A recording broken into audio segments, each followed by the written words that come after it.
Hey, this is a really important message, which is, there is no such thing as a destination.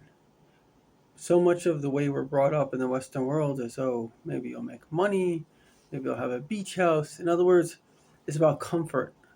But I have bad news. Until today, everybody that lived actually died. So, what's the importance of that comfort?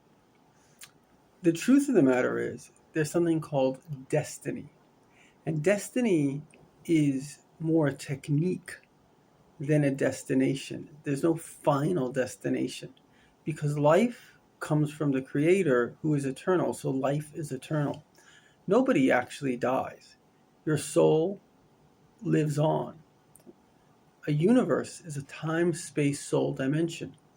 And we are in the physical universe, but there are spiritual universes. So if a person's not in this universe, they're in another universe. Their soul, their consciousness, and we know this from near-death experience, people that are clinically dead 100%, their consciousness remains.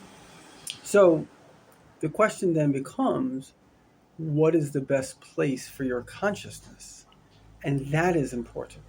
There's so many things that are trying to get your consciousness, the bizarre sexual identities, that again, destination. There is no such thing as destination. You're eternally alive. There has to be a destiny, a place for your consciousness, a purpose for your consciousness, a way that your consciousness should be. And your consciousness ultimately, which is the real you, is here to be the person that God created you to be. How do you know who that is? Well, exactly how you were born. If you were born a tree, you're probably meant to be a tree. If you're born a male, a female, a Jew, a Gentile, whatever it is, you are an integral part of the symphony of life. That's what you are.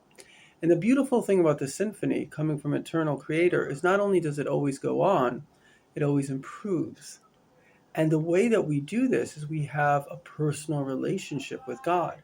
Each and every one of us lives really within three realities. The first reality is the interpersonal reality.